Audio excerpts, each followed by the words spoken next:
प्रिय विद्यार्थियों, स्नातक द्वितीय वर्ष में द्वितीय प्रश्न पत्र में संस्कृत साहित्य ने महाकवि बाण भट्ट रचित कादंबरी सुकनासोपदेश का द्वितीय भाग हम इस वीडियो में आज अध्ययन करेंगे। महामंत्री सुकनास युवराज पद पर अभिषेक से पूर्व राजकुमार चंद्रापीड़ को उपदेश दे रहे हैं। सुकनास कहते हैं, यौवनारंभे च प्रायः शास्त्र जल प्रक्षालन निर्मला अपि कालुष्यम उपयाति बुद्धि। यौवन आरंभे, युवावस्था के प्रारंभ में, प्रायः शास्त्र जल प्रक्षालन निर्मल अपि, शास्त्रों के जल से प्रक्षालन धोना, शास्त्रों के जल से धुल जाने के कारण निर्मल अपि निर्मल बनी हुई भी, स्वच्छ बनी हुई भी बुद्धि कालुष्यम उपयाति, काली माँ को प्राप्त हो जाती है, अर्थात कलुषित हो जाती है। अन्न उज्जित धवलता अपि सरागेव भवति यूनाम दृष्टिः। धवलता सफेदी, श्वेतिमा, सफेदी को अन्न उज्जित अपि, न छोड़ने पर भी, यूनाम दृष्टि ही, युवकों की दृष्टि, सरागेव भवति, राग युक्त हो जाती है। यहाँ पर दो अर्थ निकलते हैं सराग के। सराग का अर्थ होता है आसक्ति सहित या लालिमा सहित। स माने युक्त या सहित, राग द्विअर्थी है। वहाँ राग का अर्थ लालिमा भी है और राग का अर्थ आसक्ति भी है। पहला अर्थ अगर हम दें तो जिस चीज ने सफेदी को छोड़ा ही नहीं, वह भला लाल कैसे हो सकती है, तो विरोधाभास अलंकार है। उस विरोध का परिहार होता है कि यद्यपि आंखें देखने में सफेद प्रतीत होती है, दृष्टि श्वेतिमा को छोड़ती नहीं है, परंतु वो आसक्तियों में उलझ जाती है, आसक्ति से युक्त हो जाती है। तो राग का आसक्ति अर्थ लेते ही विरोध का परिहार स्वतः हो जाता है। यहाँ यह भी द्रष्टव्य है कि विरोधाभास अलंकार कवि बाण भट्ट को बहुत प्रिय रहा है। उन्होंने कादंबरी में विरोधाभास अलंकार का जमकर प्रयोग किया है। हर थोड़ी देर बाद वो विरोधाभास अलंकार, लंबे लंबे समास, दीर्घ समासावली, जटिल समासावली का प्रयोग कुछ देर के लिए करते हैं, परंतु फिर वो अपनी कोमल और सरस पदावली पर आ जाते हैं। यही उनकी शैली की विशेषता है। आगे वो कहते हैं, अपहर्ति च वातेव शुष्क पत्रम समुद्भूत रजो भ्रांति अति दूरम आत्म इच्छया यौवन समये पुरुषम प्रकृति। जिस प्रकार वाति जो वायु होती है, वो शुष्क पत्रम, वायु का तेज झोंका जो होता है वो सूखे पत्रों को अति दूरम बहुत दूर तक उड़ाकर ले जाता है, जबकि समुद्भूत रज्जो भ्रांति वो वायु धूल का बवंडर बन जाता है। तो समुद्भूत उत्पन्न हुआ, रज्जो भ्रांति धूल का बवंडर या धूल के बवंडर वाली वाती वायु शुष्क पत्रम सूखे हुए पत्ते को अति दूरम बहुत दूर तक अपहरती उड़ाकर ले जाती है।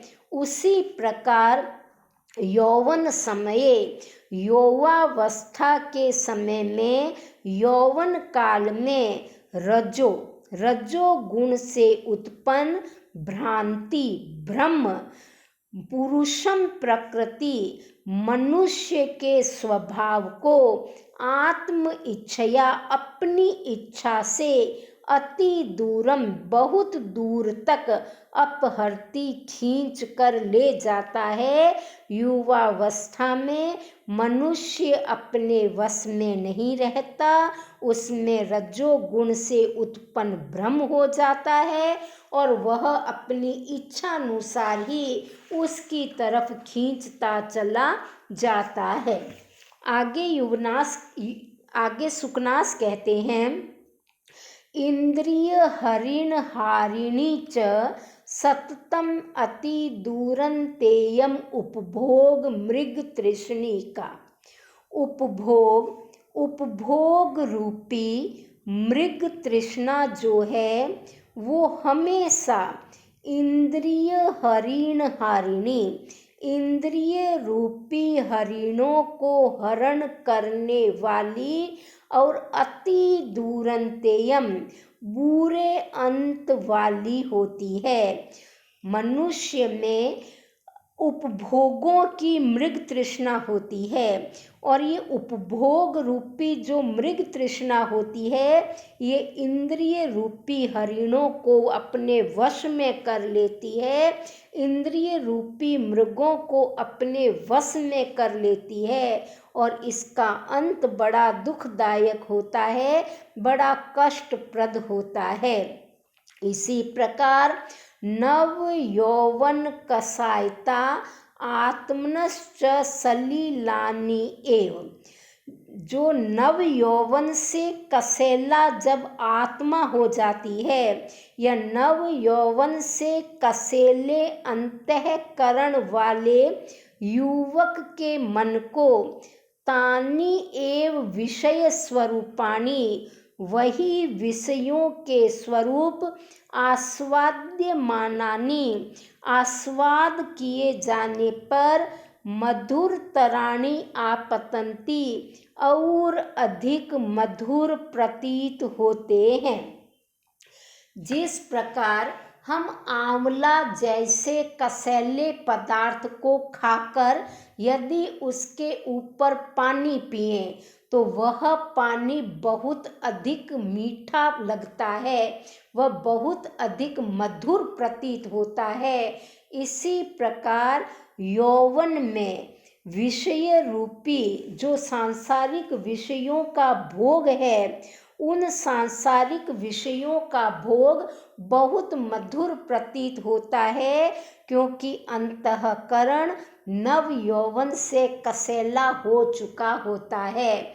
जिस प्रकार कसेली जीवा पर वही सामान्य जल कुछ अधिक मधुर प्रतीत होता है, अधिक मीठा होता है, अधिक मीठे का स्वाद देता है, उसी प्रकार जो अंतःकरण यौवन से कसेला हो चुका है, उस यौवन में सांसारिक विषयों का भोग सामान्य से भी अधिक आस्वादित मधुर प्रतीत होता है।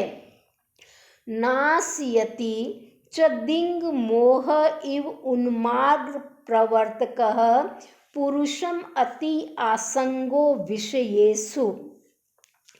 जिस प्रकार दिंग मोह दिशाओं का भ्रम, दिशाओं का मोह, दिशाओं का जो भ्रम है वो उन्मार्ग प्रवर्तकः, गलत मार्ग की ओर प्रवर्त करके नाशयति नष्ट कर देता है। उसी प्रकार विषयेषु सांसारिक विषय भोगों में पुरुषम पुरुष की अति आसंगो अत्यधिक आसक्ति उसको नाशयति नष्ट कर देती है।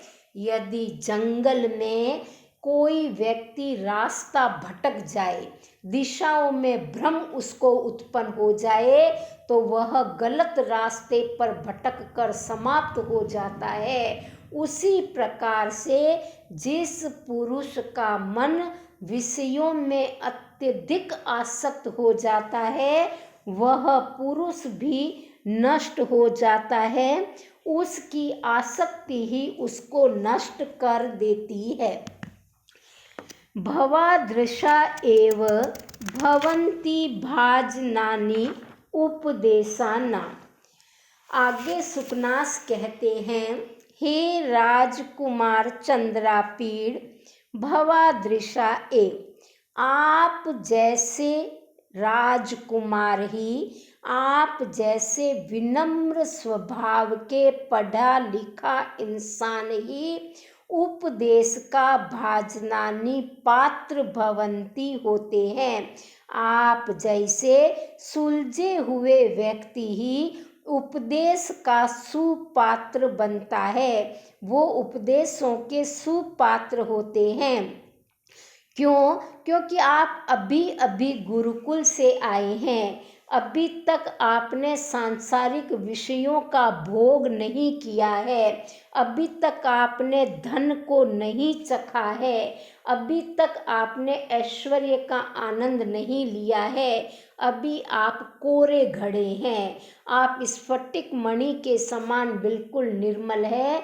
और ऐसे समय में आपको उपदेश देने का सुअवसर है, ताकि आपके उस साफ सुथरे मन में वह उपदेश जा सके ही। क्योंकि अपगत मलि, मल से रहित, यहाँ मल का अर्थ है दोष, और वो दोष है अहंकार आदि दोष। जो मल रहित जो मन होता है, जिस प्रकार स्फटिक मणि में रजनी कर गभस्तयो, रजनी कर चंद्रमा को कहा जाता है क्योंकि वही रात का स्वामी है। तो जिस प्रकार इव स्फटिक मणौ, जिस प्रकार स्फटिक मणि में रजनी कर चंद्रमा की गभस्तयो किरणें सुखेन आसानी से विशंति प्रविष्ट हो जाती है, उसी प्रकार अपगत मले, मल या दोषों से रहित स्वच्छ मनसी मन में उपदेश गुणाहा, उपदेश के गुण सुखेन आसानी से विशंति प्रविष्ट हो जाते हैं। स्फटिक मणि एक पारदर्शी मणि होती है, जिसके बिल्कुल आर पार दिखाई देता है। अगर हम किसी कमरे में अंधेरा करके और स्फटिक मणि के एक तरफ दीपक जला दें, तो दूसरी तरफ हमें दीपक जलता हुआ दिखाई देता है।